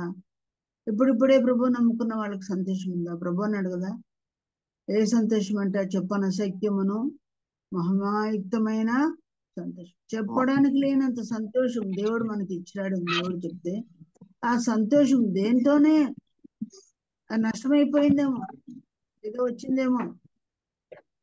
గొప్పవాని తైలంలో చచ్చనీయగ పడినట్లు ఏదో పాపం వచ్చిందేమో, అంధకార జీవితం వచ్చిందేమో, రహస్య పాపాలు వచ్చినాయేమో. ఆనందం నడిగట్టిగా దేవుడు ఇస్తాడంట ఈ యొక్క సంవత్సరమున. యెషయా గ్రంథం 3వ అధ్యాయంలో ఏమని రాయబడిందంటే, 1వ అధ్యాయంలోనే అనుకుంటా, వారి ఆనందము, వారి ద్రాక్షారసం నీళ్ళలో కలిసిపోయాను. ఆ వర్డ్ మీకు గుర్తే ఉంటుంది కదా. వారి సంతోషము నీళ్ళలో కలిసిపోయింది. ద్రాక్షారసంలో నీళ్లు కలిసిపోతే ఏమవుతుంది చెప్పండి? అది కాన్సన్ట్రేటెడ్ గా ఉంటేనే తాగబుద్ది అవుతుంది. నీళ్ళలో కలిసిపోతే దానికి రుచి లేదు, రంగు కూడా తగ్గిపోతుంది. మీ ఆనందం కూడా ఒకవేళ నీళ్ళ వలె డైల్యూట్ అయిపోయిందేమో, ఆనందం రుచి లేదేమో, సంతోషం లేదేమో. ఆ నడికట్టే నీకు కావాలంటే ఈ సంతోషం దేవుడు ఇస్తాడండి. ప్రభువా నాకు సంతోషం లేదు, నాకు నడికట్టు లేదు, నా మనసులో సంతోషం లేదు, పైకి నవ్వుతున్నాను కానీ అందరు నవ్వుతే నవ్వుతున్నాను, నవ్వండి అంటే ఫోటో కోసం నేను నవ్వుతున్నాను, నిజమైన ఆనందం నాలో లేదు. ఎందుకో ఏదో నీళ్ళలో కలిసిపోయింది. క్రొత్త తైలము, క్రొత్త ద్రాక్ష రసముని ఇంతకు ముందు విన్నాం పోయిన మంగళవారం కదండి. హృదయాన్ని ఎలా శుద్ధి చేసుకోవాలనే దానిలో నెహెమ్యా గ్రంథం 13వ అధ్యాయంలో టోబియా ఆ పెద్ద గదిలోనికి వచ్చేసరికి అక్కడ కొత్త తైలం లేదంట. సాతాండమంలో ప్రవేశించాడా? అపవాదికి చోటిచ్చామా? ప్రియులరా, ఈరోజు నీకు నీ నడికట్టుకు, నీ మనసుకు ఆత్మీయ సంతోషం నీకు కావాలండి. ప్రభువా ఏదో ప్రవేశించింది తండ్రి, నీవు గాక ఏదో వచ్చింది నా జీవితంలోకి, ప్రభువా నా తప్పును నాకు చూపించమని అడుగుదాం. ప్రభా ఈ సంవత్సరం అంతా నేను నమ్మినాను, చాలా సీనియర్ లేడీ అని అనిపించుకుంటున్నాను, సీనియర్ మోస్ట్ లార్డ్ సర్వెంట్ అనిపించుకుంటున్నాను, కానీ కొండల్లో నడికట్టు మీదలో అనగా మనసులో నాకు సంతోషం లేదు. ప్రభా కొత్త ద్రాక్షారసం నా జీవితంలో దయచే, కొత్త తైలంతో నన్ను అంటూ ప్రభు అని మనం ప్రార్థన చేసుకున్నాం. ఆ తర్వాత ఇక్కడ కింద ఏముంది 12 తర్వాత పచ్చిక పట్లు మందలను వస్త్రము వలె ధరించి ఉన్నాయి. పచ్చిక పట్లు అంటే ఏమని చెప్పండి? ఈనాడు ఆత్మీయమైన పచ్చిక పట్లు ఏంటి? పచ్చిక దొరికేది ఎక్కడ? దేవుని వాక్యం అనే పచ్చిక ఎక్కడ దొరుకుతుంది? సంఘములోనే దొరుకుతుంది. ఇంట్లో కూడా దొరుకుతుంది కదా, బైబుల్ ఉంది కాబట్టి. ఎక్కడ నేను దేశ చదివినా, ఇంట్లో చదివినా కూడా చదువుకోవచ్చు కదా అనుకోవచ్చు. కానీ ఎక్కడికి రమ్మన్నాడు? ప్రతి వాడిని దేవుడు. ఇంట్లో చదువుకోవచ్చు నిజమే, కానీ ఎక్కడికి రావాలి? వారి ప్రజల్లో ప్రతివాడు సియోన్లో దేవుని సన్నిధికి రావాలన్నాడు. కనుక సంఘములో కూడా దేవుని వాక్యాన్ని నేర్చుకుంటాం. మనకు ఇంట్లో చదువుకుంటే అర్థమవుతాయండి అన్ని. ఆరోగ్యకరంగా దేవుని బిడ్డలు మరి వాక్యాన్ని వివరిస్తూ ఉండగా సంఘంలో కూడా నేర్చుకోవడం చాలా ప్రాముఖ్యం. నియమ కుడికలు అందుకే ఉంది. పచ్చిక పట్లు అనగా సంఘాలలో ఏముంటాయి? మళ్ళీ ఈ పచ్చికను మేసే వాళ్ళు ఎవరండి? గొర్రెలము, ఆత్మీయ గొర్రెలు మనమే. కనుక సంఘాలలో ఏముంటాయి? మందలు, ఆత్మీయ గొర్రెలు మనమే. మనకు సర్కాస్టిక్ గా వ్యంగ్యంగా మాట్లాడుతున్నారు కొద్దిమంది వీడియోల్లో, మొత్తాన్మాదులు ఏమని, ఈ గొర్రె బిడ్డలు అంట. మనం ఏం బిడ్డలు? మన పేరు గొర్రె బిడ్డలు అంట. వాళ్ళు నవ్వుకోవడానికి అంటున్నారు, నిజమే దేవుని గొర్రెలు. మనం ఆయన పుట్టించిన వారం, ఆయన మేపు గొర్రెలు అని ఏ కీర్తనలో రాయబడింది? ఆయనే మనం పుట్టించను, 100వ కీర్తనలో. ఆ సంఘాలలో మందలమైన మనము వస్త్రం వలె ధరించి ఉన్నవి. సంఘాల్లో మనం వస్త్రం కప్పినట్లుగా ఉండాలంటే మందలు అంత కిక్కిరిచి ఉండాలి. మంద మొత్తం నిండిపోవాలి, కొద్ది మందే వస్తారు. మీ సంఘాల్లో కూడా అంతేనా? ఆదివారము ఈ పచ్చిక పట్లు ఎట్లుంటాయంటే తాజ్ మహల్ లాగా ఉంటారంట. తాజ్ మహల్ కిక్కిరిచి ఉంటాయి. ఒక సమాధిని చూడ్డానికి. షాజహాన్ భార్య కదా, ఏం పేరు? ఎం బేగం సుల్తాన్, ఎం బేగం ముంతాజ్ సమాధిని చూడడానికి కుప్ప తెప్పలుగా వస్తాయి. మన సంఘాలు అట్టు ఉంటాయేమో కదా, ఆదివారం ఉంటాయి. అబ్బో జనవరి 1st మా సంఘాన్ని ఎండిపోయింది. అలాగో ప్రతి చర్చి కూడా డిసెంబర్ 25 నిండిపోతున్నాయి, పైన కింద మొత్తం అన్ని. కానీ మంగళవారం వస్తే బైబిల్ స్టడీకి, గురువారం వస్తే బైబిల్ స్టడీకి ఎట్లుంటాయి? ఎంత తక్కువ ఉంటుందో నంబర్. మంగళవారం మాకు కొద్ది మంది వస్తారు, 70 మంది 80 మంది. గురువారం అయితే 50 మంది కనిపిస్తారు. ఇంకా శుక్రవారం అయితే చాలా తక్కువ, వేల మీద లెక్క పెట్టాలేమో. ఒకవేళ 30 మంది అట్లా వస్తారు అనుకుంటా. రాను రాను రాను రాను ఆఖరిలో సంవత్సరాంతం వరకు ఇంకా చాలా సంఖ్య పడిపోయేదిగా ఉంటుంది. వాళ్ళు ప్రతివాడు రావాలి. ఎట్లా కనపడాలి? మందలు వస్త్రం వలె ధరించినట్లుగా ఉండాలి. చర్చిలో మందలకు వస్త్రం అంటే ఎంత చక్కగా క్రమంగా ఈవెన్ గా కనిపిస్తుంది వస్త్రం కప్పబడినప్పుడు. అట్లాగా అంతమంది కనబడుతున్నాం, మందలుగా వస్తున్నాం మనము. ఒక్కోసారి మన పెద్దలు చెప్తాం, కుటుంబాలుగా రండి. ఆ కుటుంబమే రాదు, చెప్పే వాళ్ళ కుటుంబమే రాదు. మందలుగా మనం రావాలంటే ఈ సంవత్సరం మన కుటుంబమైన కనిపిస్తుందా? ఎవరి కుటుంబం రాకపోయినా మాదిరికరంగా మనం ఉంటామా? మన సంఘాలు వస్త్రం కప్పబడినట్లుగా ఉన్నాయా? అందులో నేనున్నానా, నీవున్నావా? అంత మాత్రమే కాదు, ఇది మనకు పాఠంగా ఉండాలి. అప్పుడే దయాకీటంగా ఉంటుంది ఈ యొక్క సంవత్సరం. ఆ తర్వాత ఏమైంది? 13వ వచనం 2వ లైన్లో, లోయలు సస్యములతో కప్పబడి ఉన్నవి. లోయలు అంటే బిజినెస్ అనుకోండి, ఇప్పుడిప్పుడే నమ్ముకున్న వాళ్ళేమో. కానీ కొద్దిమంది ఎంతకాలమైనా ఇంకా లోయ అనుభవంలోనే ఉన్నారా? పర్వతం పాదం కిందనే ఉన్నామా? పర్వతం పైకి ఎక్కించు ప్రభువా అంటున్నాం కదా. ఎక్కలేని ఎత్తైన కొండకి ఎక్కించు ప్రభువా అంటున్నాము, కానీ కొండ అనుభవం లేదు. ఎన్నేళ్ళైనా కొండ కింద ఉన్నట్లే ఉన్నాము. 12 మంది శిష్యులు ఎట్లున్నారంటే, కొద్దిమంది ముగ్గురు ప్రభుతో పాటు కొండ ఎక్కారు. మిగతా 9 మంది ఎక్కడున్నారు? కొండ కింద. ఈ శిష్యులను స్వస్థపరచమని అడుగుతున్నా కానీ వాళ్ళ చేత కాలేదు అంటున్నారు. కొండ కింద ఉన్నారు కాబట్టి వాడి చేత కాలేదు. యేసుతో కూడా పర్వతం ఎక్కిన వారంగా మనం ఉన్నాము. ఆ పర్వతంలో కూడా ఎట్లుండాలంట? కొండలు ఆనందమును నడిగట్టిగా ధరించుకొని ఉండాలని అనుభవాన్ని మనం చూసాం. కొండ కింద లోయల్లో ఉన్నారు కొద్దిమంది, సస్యములతో కప్పబడింది. లోయలు కూడా సస్యములు అంటే పంటలు. అక్కడ కూడా బాగా పంటలు ఉన్నాయి, సస్యములు ఉన్నాయి. బిగినర్స్ ఆత్మీయంగా సస్యములతో ఆత్మీయ పంటతో నింపబడిన వాళ్ళుగా ఉన్నారు. అలాగే సీనియర్స్ అనుకుంటున్నాం మనము, అనుభవ జ్ఞానం కలిగి ఉన్నాము అని అనుకుంటున్నాం. మనం కూడా ఆనందము మన కొరకు విత్తబడి ఉన్నది. నడికట్లలో ఈ ఆనందం అంటున్నాడు దేవుడు, మన మనసులో ఈ ఆనందం అంటున్నాడు. ప్రియులారా, ఆనంద సంవత్సరంగా ఇది మనకు ఉండున్నట్లుగా ఈ అనుభవాలు ప్రభు మనకి ఇవ్వాలని ప్రార్థనలో మనం ఉందాం. ఆ తర్వాత ఏముంది? చివరి మాట 65 చివరిలో, అన్నయూ సంతోషతోని చేయుచున్నవి, అన్నయూ గానము చేయుచున్నవి. ఏ సోదరి, నీ జీవితంలో పలు విధములైన అనుభవాలు దేవుడు నీకు ఇచ్చినాడు. పలు విధములైన పనులు నీకు ఇచ్చినాడు. పలు విధములైన ఆజ్ఞలు నీకు ఇచ్చాడు. పలు విధములైన రెస్పాన్సిబిలిటీస్ దేవుడు నీకు ఇచ్చినాడు. పలు విధములుగా దేవుడిని ఆశీర్వదించాడు. అన్నీ సంతోషంతో చేస్తున్నాయా? అన్ని అనుభవాలలో గానం ఉందా? ఆనందించుడి, మరలా చెప్పుదును ఆనందించుడని ఫిలిప్పీ 4:4లో ఉన్న అనుభవం మనలో ఉందా? ఎప్పుడూ వ్యాకులమే, ఎప్పుడూ దుఃఖమే, ఎప్పుడూ కన్నీరే, ఎప్పుడే సంతోషం లేదు, నిర్లిప్తమైన జీవితంతో ఉన్నామా?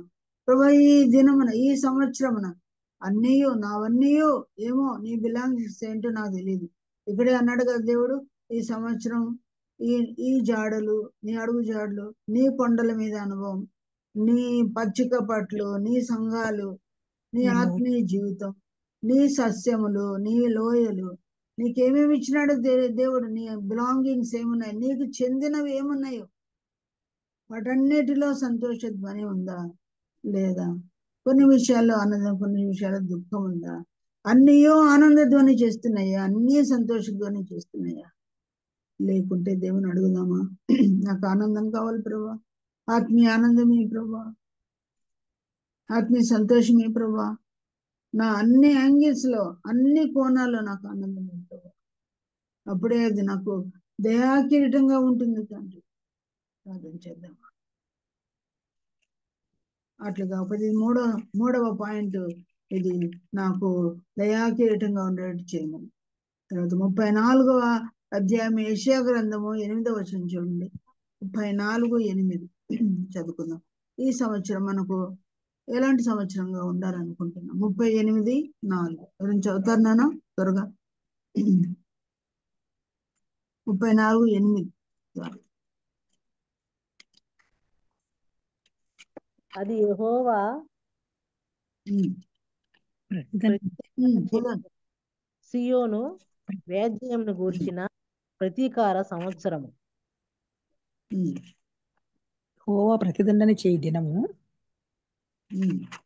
సియోను సియోను గూర్చిన వ్యాజ్యం యెహోవా ప్రతిదండన చేయి దినము, సియోను వ్యాజ్యమును గూర్చిన ప్రతీకార సంవత్సరం అంట. ఏ సంవత్సరం అంటే ఇది? ప్రతీకారం చేసే సంవత్సరం అంట, ప్రతిదండన చేసే సంవత్సరం అంట. ఎందుకు దేవుడు ప్రతీకారం చేస్తాడు?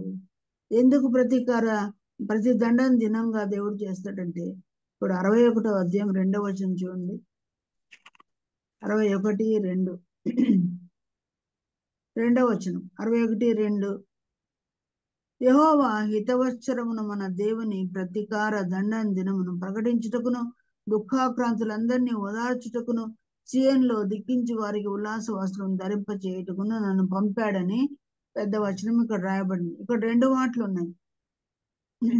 బంధింపబడిన వారిని విముక్తిని ప్రకటించుటకును యెహోవా హితవత్సరమును, దేవుని ప్రతీకార దండన దినమును ప్రకటించుటకు నన్ను పంపాడని యెషయా గ్రంథంలో రాయబడింది. యెషయాను 2 సంవత్సరాలు ప్రకటించడానికి దేవుడు పంపాడు. ఒకటి ఏంటంట, విడుదల ఇచ్చే హితవత్సరం అంట. వత్సరం అంటే సంవత్సరం, విడుదల కలిగించే సంవత్సరంగా ప్రకటించమని చెప్పాడంట. రెండోదిగా ప్రతిదండన సంవత్సరం. మరి ఒకటి దయా కిరీటం కలిగిన సంవత్సరం అని చూసుకున్నాం. రెండవది హితవత్సరము, మూడవది దండన సంవత్సరం అని అనుకో. ఈ సంవత్సరం దేవుడు దండించాలనుకుంటున్నాడా నిన్ను నన్ను? ఎందుకు దండిస్తాడు? ఇశ్రాయేలుని దేవుడు దండించాడు ఒక సంవత్సరంలో. ఎక్కడ పంపించాడు? దండించి కోపదిమిన వారిని దండించాడు, దూరం తరిమాడు. ఏ దేశంలోనికి? మనకు తెలుసు, యూదులనేమో బబులోను దేశానికి చెరకు పంపించాడు. ఇశ్రాయేలునేమో 10 గోత్రాల వారిని అష్షూరు చెరకు పంపించాడు. వాళ్ళు ఇంకా రాలేదు, యూదులు మాత్రమే వచ్చారు. ఆ సంవత్సరం వారికి ఏ సంవత్సరం అది? ప్రతిదండన సంవత్సరం అయింది. ఆ ప్రతిదండన సంవత్సరం లాగా మన జీవితంలో ఉందా? ఏ చెరలోకి వెళ్ళాం? కొంతమంది ఇంకా పాప చెరలోనే ఉన్నారా? పాప దాసత్వంలోనే ఉన్నారా? దేవుని కోపం పుట్టించారేమో కదా. విగ్రహారాధనల ద్వారా వాళ్ళు కోపం పుట్టించారు. మనం పాపం ద్వారా ఇంకా కోపం పుట్టిస్తున్నామా? పాపానికి వచ్చే జీతం నిత్య నరకం. రెండవ రాకడ రాబోతున్నాడు. దేవుడు నరక దండనకు వారిని అప్పగిస్తాడు. మనలో ఈ నరక దండన తప్పించుకునే వారికి ఒకవేళ ఈ సంవత్సరమే ప్రభు వస్తే, మారు మనసు లేకపోతే వారికి ఈ సంవత్సరం ఏ సంవత్సరం? ప్రతిదండన సంవత్సరమే. ఈ సంవత్సరంలో రేపు వస్తాడో, మాపు వస్తాడో, ఇంకో నెల వస్తాడో, మధ్యలో వస్తాడో, చివరిలో వస్తాడో ఈ సంవత్సరంలో తెలియదు. ఈ సంవత్సరం అటువంటి వారికి, పాప క్షమాపణ పొందని వారికి, యేసు రక్తంలో ప్రభు సన్నిధిలో కడిగించుకొనకపోతే పాపం వల్ల వచ్చే జీవితం నిత్య నరకం అని ఆ నాశన దండన వారికి రాబోతుంది. అందుకే ప్రభు అన్నాడు, ఇదే రక్షణ దినం, ఇదే మిక్కిలి అనుకూల సమయం, రేపు కాదు గనక మన బంధువులకు చెప్పండి, అమ్మా నీకు దయా కిరీటమా పాప, ఇది దేవుని దండన సంవత్సరమా, నీకు నువ్వే కోరుకో, నీకేం కావాలో కోరుకో. జీవం కావాలా, మరణం కావాలా? రెండవ మరణం, రెండవ చావు, నరక ఉగ్రత. జీవం కోరుకోండి ప్రభు అంటున్నాడు. ఈ జీవ సంవత్సరంగా నీకుంటుందా, నరక సంవత్సరంగా నీకుంటుందా, ప్రతిదండన సంవత్సరంగా ఉంటుందా అని పిల్లలకు, రక్షణ లేని వారికి మన బంధువులతో కూడా మాట్లాడండి. లేదా ఇదే యెషయాతో దేవుడు ఏం చెప్పాడంట, ఈ హితవత్సరమును కూడా నువ్వు ప్రకటించాను. హితవత్సరం అంటే పైన ఉంది కదా, బంధింపబడిన వారిని విముక్తిని ప్రకటించుటకు హిత సంవత్సరం అంట. హితం అంటే మంచి, హితవు చెప్పండి అంటే మంచి చెప్పండి అన్నాడు. మంచి మార్గం కూడా చెప్తున్నాడు ఆ సంవత్సరంలో. ఏమని? విడిపిస్తాను అన్నాడు. ప్రకటన గ్రంథం 1వ అధ్యాయం 6వ వచనం మనకు తెలుసు కదా, తన రక్తం వలన మనల్ని విడిపించిన వానికి అని రాయబడింది. విడిపిస్తున్నాడు, పాపం నుండి విడిపిస్తున్నాడు, నరకం నుండి విడిపిస్తున్నాడు, మరణంలో నుండి జీవములోనికి దాటిస్తున్నాడు, తన రక్తం వలన దాటిస్తున్నాడు. నీవు నేను నరకంలో పడిపోవడం దేవునికి ఇష్టం కాదు. నువ్వు నరకంలో ఏడుపును పండుకురుకుట అలా అనుభవంలోకి వెళ్ళపడడం దేవునికి ఇష్టం లేదు. నిన్ను విడిపిస్తానా అంటున్నాడు. ఈ రోజే విడిపిస్తానన్నాడు. తన రక్తంతో నువ్వు కనుక్కుంటావా? తన కాళ్ళ చేతుల ద్వారా నీవు చేసిన పాపం కొరకు ఆయన కాళ్ళ చేతులు ఏం పాపం చేయలేదు, ఎక్కడ నడవలేదు. ఆయన తల ముళ్ళ కిరీటంతో మొత్తించుకున్నాడు, కాళ్ళ చేతుల్లో మేకులు కొట్టించుకున్నాడు, వీపు చుట్టూ కొరడాల దెబ్బలు అందించి లెక్క ప్రకారం లెక్కకు మించి కూడా దారిలో ఎంత తన్నుకుంటూ పోయారు, బూట్కాలతో కొట్టుకుంటూ పోయారు, ఈడ్చుకుంటూ ఆయన కొండపేట నుంచి ఈడ్చుకుంటూ వచ్చారు. 5400 గాయాలు నీ కొరకు తిన్నాడు. ఆయన నేరమేమీ చేయలేదు, పాపమేమీ చేయలేదు.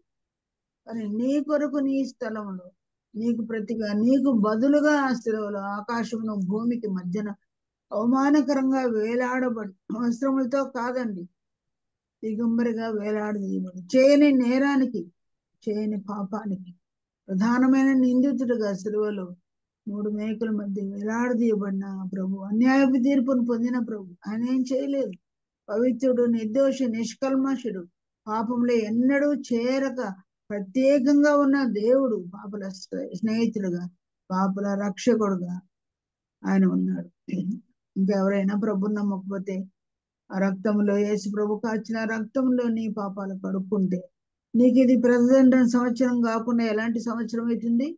హిత సంవత్సరం అవుతుంది, విడుదల సంవత్సరం అవుతుంది. పిల్లారా, రక్షించబడిన మనకు కూడా ఇది హిత సంవత్సరంగా ఉండాలంటే, విడుదల నీకు కావాలంటే, నేను ప్రభువుని నమ్ముకున్నాను, ఇంకా అనేకమైన వాటిలో కట్టబడి ఉన్నాను, అనేకమైన విషయాల్లో విడుదల నాకు లేదు అని నువ్వు అనుకుంటున్నావా? దేవుడు విడుదల కూడా ఇస్తాడు. కొలస్సే పత్రిక 1వ అధ్యాయంలో మనకు తెలుసు కదా, కొలస్సే పత్రిక 1వ అధ్యాయం 13వ వచనంలో ఉంది, అంధకార సంబంధమైన అధికారముల నుండి దేవుడు మనల్ని విడిపిస్తాడంట. ప్రభువుని నమ్ముకున్నా కొన్ని అంధకార శక్తులు కొద్దిమందిని బాధిస్తున్నాయేమో, అనారోగ్యం ఉందేమో, కారణం ఏం తెలియదేమో, అన్ని టెస్టులు నార్మల్ గా వస్తున్నాయేమో, సాతాను చేత పీడింపబడుచున్నామా, అర్థం కాని జబ్బుల, అర్థం కాని బలహీనతల ప్రభు విడిపిస్తాడండి. అంధకార సంబంధమైన సాతానుడు మనలో ఏదైనా బలహీనత తెచ్చిపెట్టి ఉన్నాడా? అంధకార పరిస్థితులు, కొన్నిసార్లు దైవ లక్షణాలు, దైవ బలహీనతలు, నీళ్ళ రిపోర్ట్స్ అన్ని అర్థం కాదు. దేవుడు విడిపిస్తానంటున్నావు. కోరుకోండి, అడగండి. ప్రభు ఈ వాగ్దానం నాకు ఇచ్చినావు, నేను పాపం నుండి విడిపించబడ్డాను, కానీ కొన్ని ఏంటి నాకు అర్థం కాని అంధకార శక్తులు నన్ను బాధిస్తున్నాయి, నాకు నెమ్మది లేకుండా చేస్తున్నాయి. ప్రభువా నాకు విడుదల దయచేయమని అడుగుదాం. ప్రభు అంట అపవాది చేత పీడింపబడుచున్న వారిని కూడా ఆయన మరి వారిని బాగు చేస్తూ వెళ్ళిపోయినట్టు మనం చూస్తున్నాం. కొన్నిసార్లు అబ్రాహాం కుమార్తె 18 ఏళ్ళ నుండి ఏమైందంటే ఆమె బలహీనపరచు దయ్యముతో ఆమె ఉండగా ప్రభు అన్నాడు విశ్రాంతి దినమైనా ఆమెను విడిపించాడు. 18 ఏళ్ళ నుండి అబ్రాహాం కుమార్తె అపవాది కట్టల్లో ఉంది, నేను విడిపించే తగదా అని దేవుడు. ఇంకా ఇలాంటి బలహీనతలు ఇంకెవరికైనా ఉన్నాయా? ఇంకో కొద్దిమంది ఎలా ఉన్నారంటే, లూకాసు వార్త 13వ అధ్యాయం 12వ వచనంలో దేవుడు అన్నాడు బలహీనతల నుండి కూడా విడిపిస్తానన్నాడు. శరీర సంబంధమైన బలహీనతలు ఎంతమందికి ఉన్నాయి? అడుగుదాం ప్రభుని, ప్రభా నాకు దీనిలో బలహీనత, దానిలో బలహీనత, ఏలో బలహీనత, దీనిలో కొట్టబడుచున్నాను, దీనిలో నష్టమైపోయాను ప్రభా, శక్తిహీనరాలుగా ఉన్నాను, బలాభివృద్ధి కలుగజేస్తానన్నావు. అటువంటి ఆ యొక్క బలహీనతల నుండి కూడా దేవుడు విడిపిస్తాడు.